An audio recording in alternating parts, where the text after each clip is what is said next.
your PowerPoints or just whatever, feel free to email me, hit me up, and I got you guys.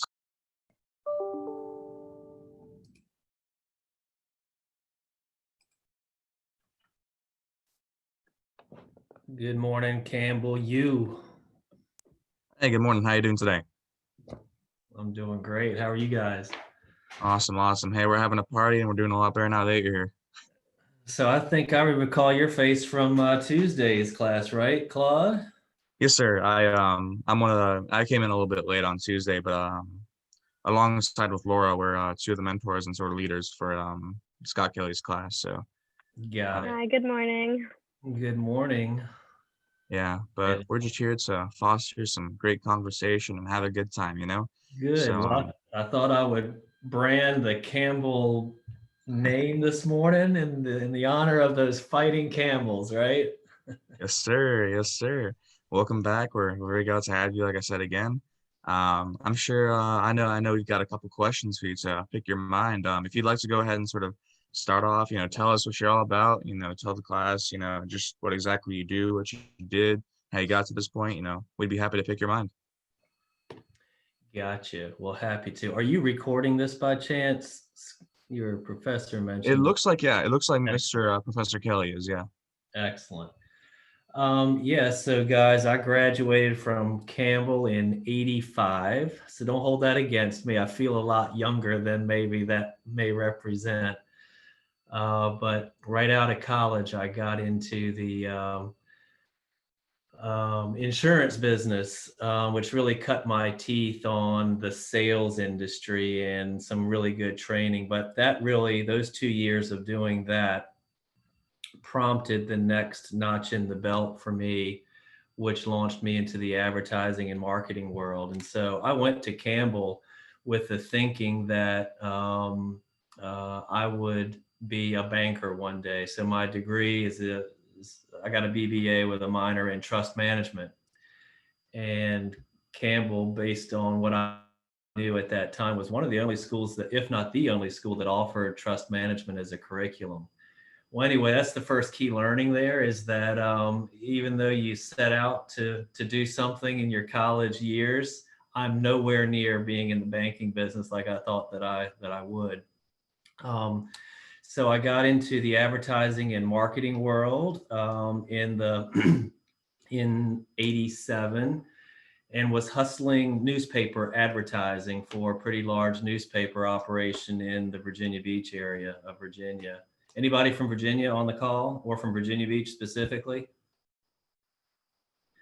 So anyway, newspapers today, as it relates to advertising and marketing, are a completely different business. But then newspapers were read much more aggressively than they are today. So in my 10th or 11th year hustling newspaper ads, I realized a couple things. One was I really liked the advertising and marketing world. Secondly, I was running what was called the classified section of the newspaper, which was really, if you're in the market for a car or for a job or for real estate, you would turn to the classified section. Today, the classifieds aren't so much there as a printed medium as much as it is an online vehicle for jobs, like Career Builder or Indeed being an option online.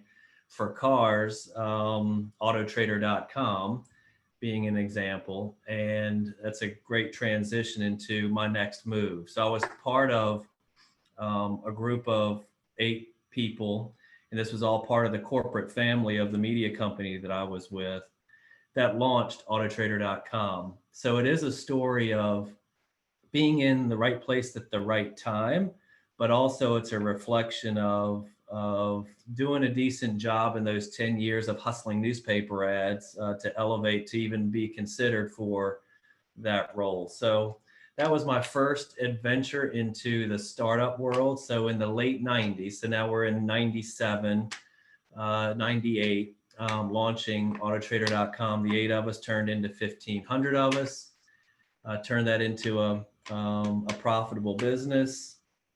I got out at my 5-year point, took a little hiatus, got into another startup, automotive related. That was a success. Then got into another startup, huge success, lost it all.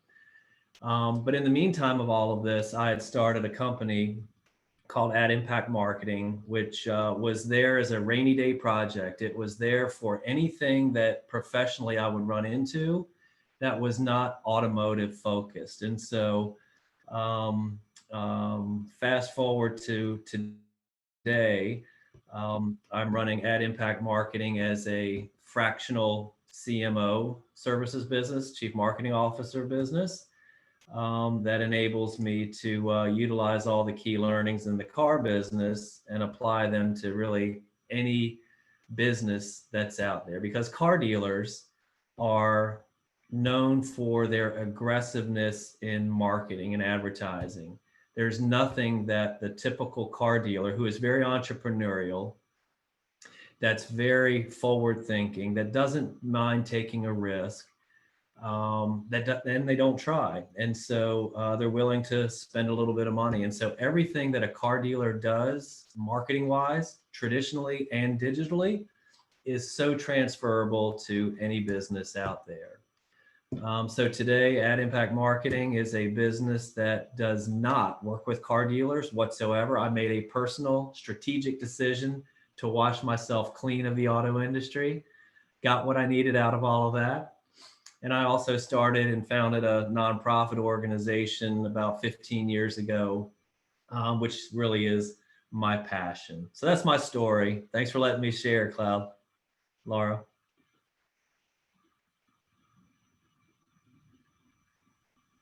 Absolutely, absolutely. Yeah, and that being said, let's go ahead and open up the floor for discussion and questions. Um, yeah, I have a question. So I was looking on your LinkedIn and I just want to know how the whole ping pong thing started. Like, have you always been into ping pong, or like the whole mental health thing with it? I just kind of want to hear a little bit more about that. Good question, Callie. So um, it all really started, and yeah, so as a kid, as a boy, as a guy, there wasn't a sport, there wasn't a game, there wasn't a ball that I didn't enjoy kicking or throwing, or, and if I were to be transparent, I actually think I'm good at. I mean, I was a Campbell guy. What else? Um, but it all started, and this is 15 years ago. I was meeting with a buddy of mine who also had his own business over a cup of coffee, and we would meet weekly to talk about our respective businesses, the good, the bad, the ugly. And while he was in a different business than I was, two business owners talking about their stuff was healthy.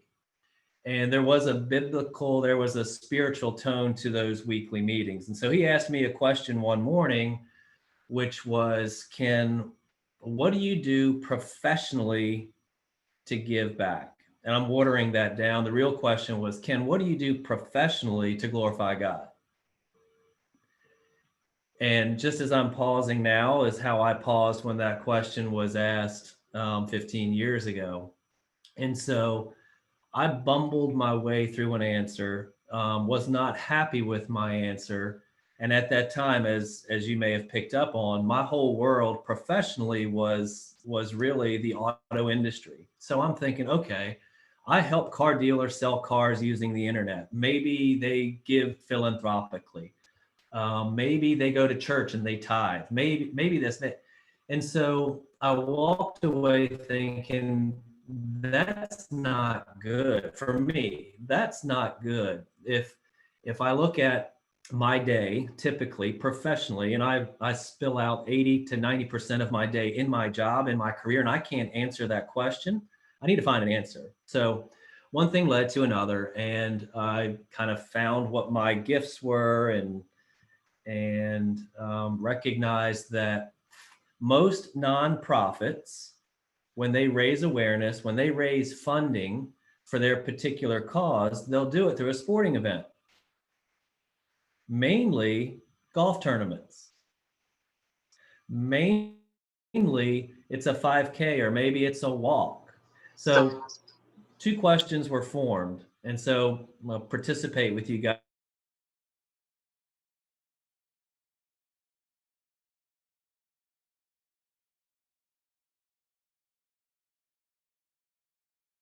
on this call has played ping? Raise their hand with a yes. Seriously? We lost your audio for a second, so I don't think everybody heard your question. Gotcha. So by show of hands, who has played ping pong at some point in their lives? There we go. But when asked this question, when was the last ping pong event that came to your town or your city, or even Bowie's Creek for that matter, you would say you never heard of it. So now the marketing guy said, well, if all these people, 9 people out of 10 said they had played ping pong at some point, and they said, I play every Thursday in my neighborhood, or I play with my granddad in the garage, I remember when I was a little kid, or I played a lot of beer pong. Those were the responses, right? But yet there was never ever a ping pong event that came to their town. So the marketing guy in me said, well, if all these people play, let's put an event together. So 12 years ago, we launched the first Ping Pong for Poverty event.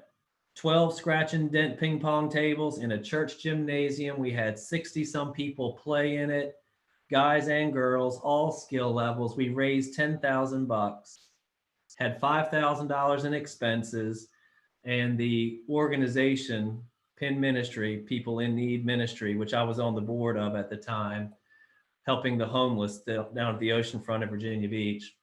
We were able to write them a check for $5,000 that first year. Today, we now support 5 charities that are all mental health, brain fitness focused, because while any activity is good for the brain, clinically validated, and through a number of studies through the chairman of the board of my foundation, who is a neuropsychologist, has revealed that playing ping pong is one of the best therapeutic exercises for the brain, not to mention the physical benefits and the social benefits of playing.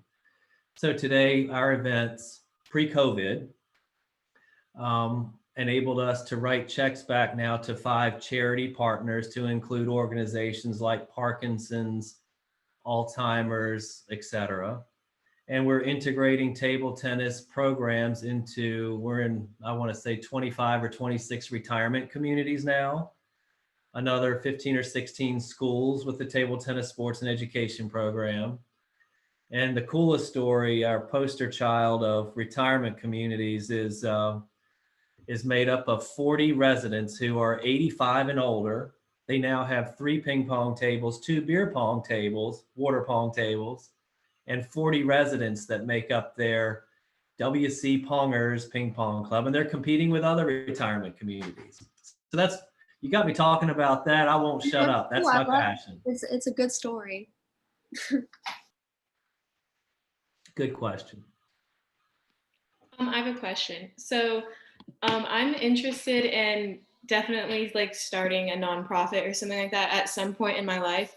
And I was wondering, this may be silly, I just don't really know, but I was wondering how exactly you get that initial funding to start, and how to like carry on, like how to do that. I don't know if you understand my question, but how do you get the money, just I guess, to start out? Because once you get it going, I'm sure it's a bit easier, but hard to start out with.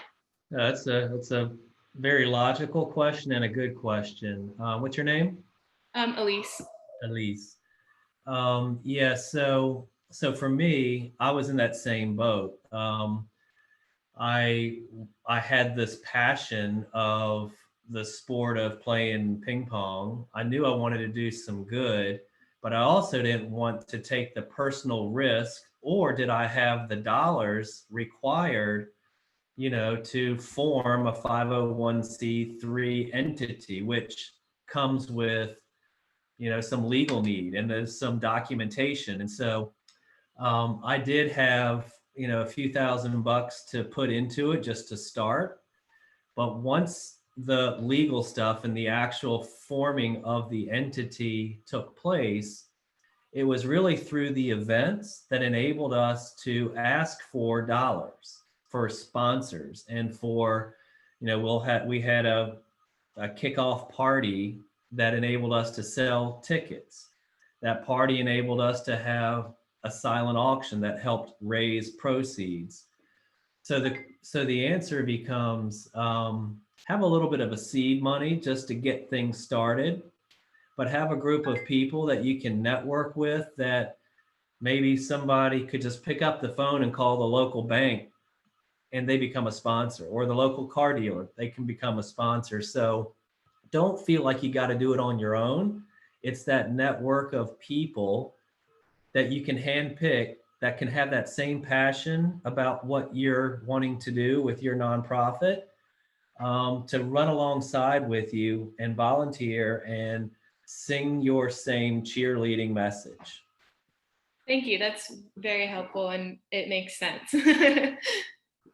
Excellent. I have a quick question. Do you only do ping pong, or have you ever been interested in doing, or like doing other sports? Like I know in my neighborhood, for example, like this weekend, we're doing a fundraising event playing cornhole, and like we raised a bunch of money last time we did it. And I just wasn't sure if you just only do ping pong or you do other stuff. Good question. So we're totally focused on ping pong, and we've adopted other ping pong related activities and games. We've been really creative. And outside of beer pong, there's a couple other cool things that we do within our ping pong events. And we have set up cornhole boards at our events as well. But we're pretty focused on that as our niche and our uniqueness.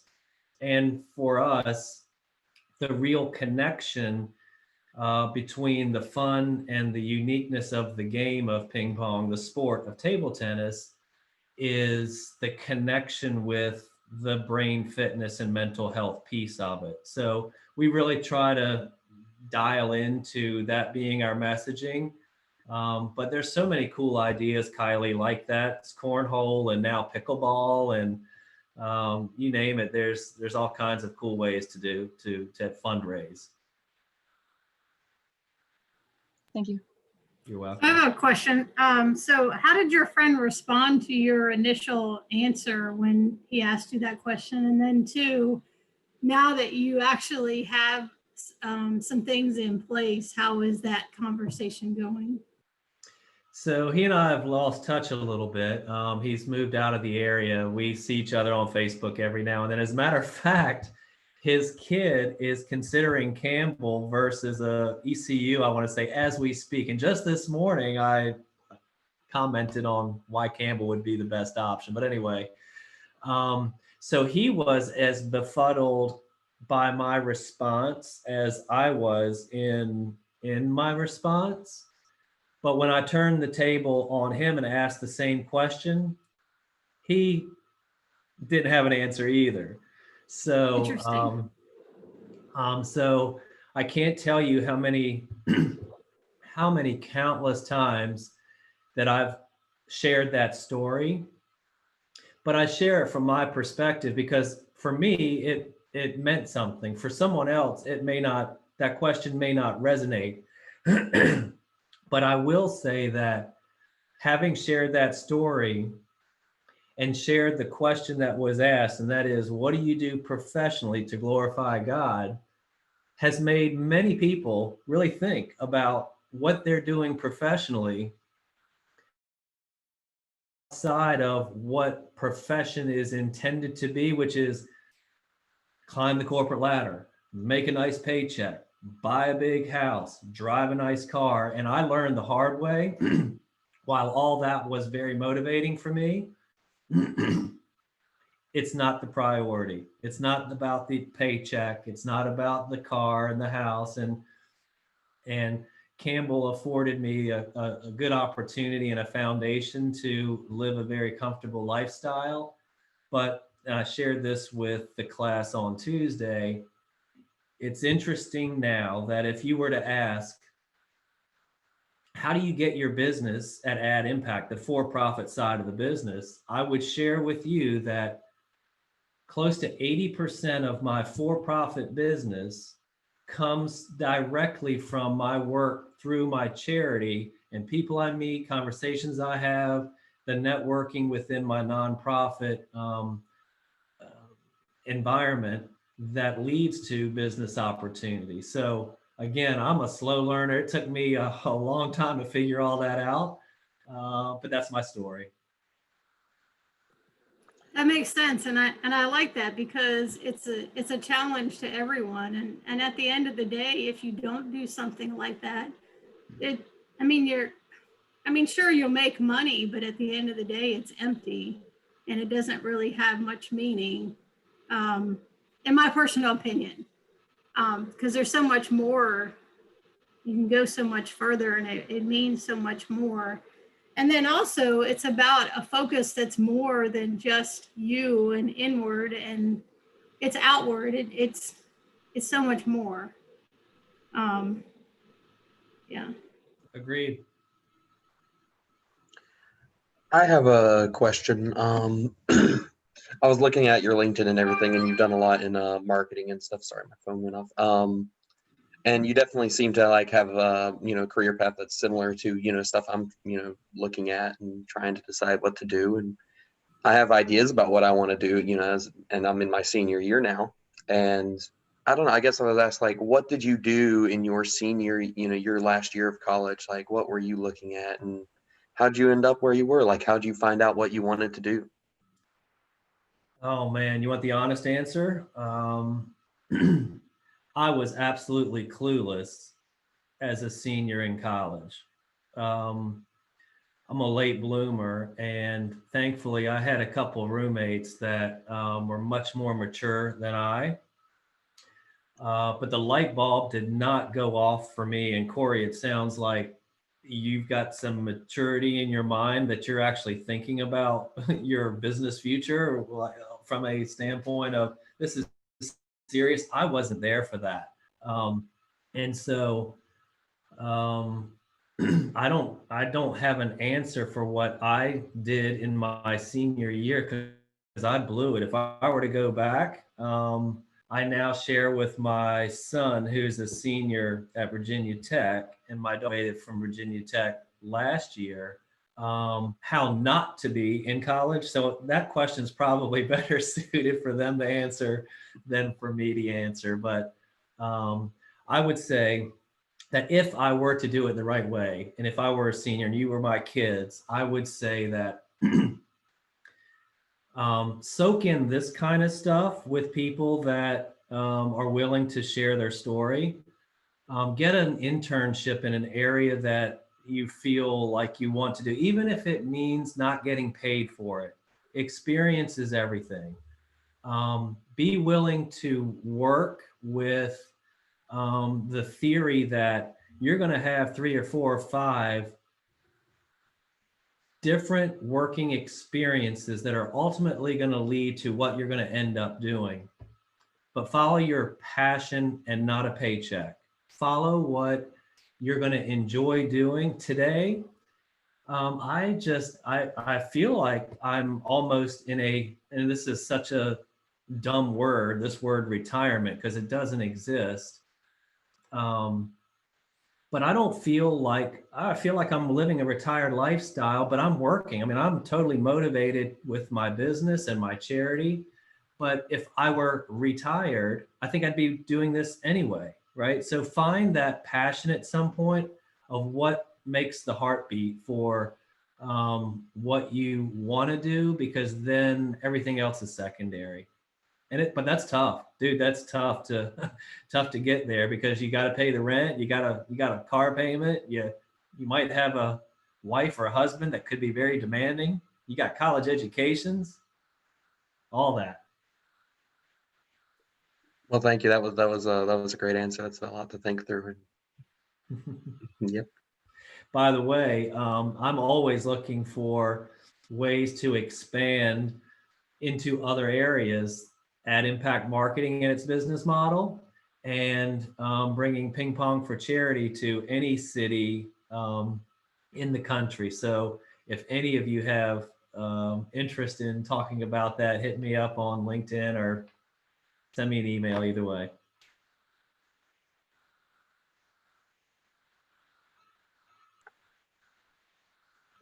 Michaela, what you got going on? I know you got something to ask.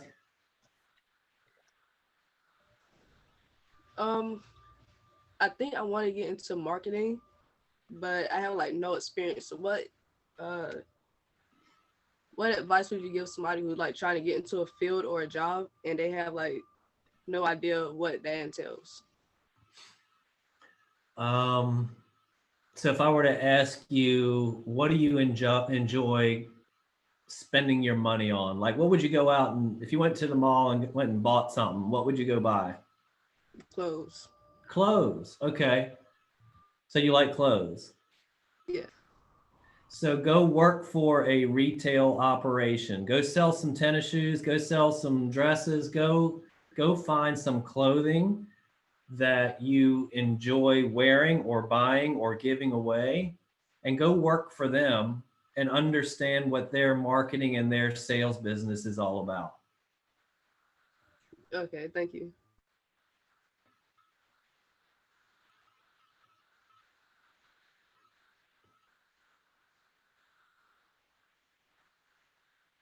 So I remember, I don't know if it was Tuesday nights or Wednesday nights back in 1983, 84, there was a little place called Shaggers in Coates. It was all you could drink on Wednesday nights or whatever it was. And I'll never forget. So that was the path. Who was it? Corey. That was the wrong path. So don't go find the Shaggers in coaching. That's even a business in existence today. I'll take that advice. Yeah. Well, I'll close with this unless we need, and then if there's any other questions. So as you guys jump into post-college stuff, just be yourselves, be who you are in a working environment, so that translates into relationships. Relationships are everything, and relationships build trust. Relationships build the opportunity that says that person has some skills and talents that I want to work with. So be who you are, but also just go out and the world is out there. The oyster is out there to go shuck, and if it means getting an internship with being paid nothing or very little, but it's down the path of interest that's in your heart, go do it. I wish I'd have done it many years ago, but it took me a long time to figure it out. But start asking those questions. What makes you happy? What do you want to do? Michaela, kind of to your question, if it's clothing that interests you right now, there might be something there from a professional standpoint that you don't know. And so just explore, and these are the years to go do it.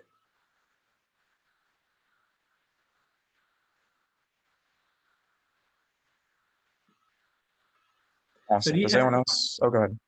No, good. No, go ahead. I mean, I was just going to ask people if they had any more questions. I've got another 5 minutes if anyone does. Otherwise, I'd love to have the link, give you guys some love and some follow up through my marketing company. And look, follow us on all the social media stuff. I'm going to ask that of you. That's all I'm going to ask. Follow us on Insta and Facebook and LinkedIn, both AdImpact.Marketing and Ping Pong for Charity. And I'll know if you did or not. Go build yourself a profile on LinkedIn if you don't have one already. Absolutely, absolutely. Sweet. If no one else has any last questions and everyone wants to make their piece, we can go ahead and start and wrapping up class. Like I said, if you have any questions regarding assignments for the class or grading, just let me know. Mr. Lees, I'm going to go ahead and try to text Scott Kelly and let him know that we are finishing up class and to send you the recording. But other than that, if everyone is content and believes that we are done, then we are done. It's been a pleasure having you guys. You guys have a great evening. Go do something great. Do something that makes you happy, and have a wonderful evening, all right? Thanks, Thank you. guys. I really appreciate it. Have a Thank good you. one. Thank you. See ya. Thank you.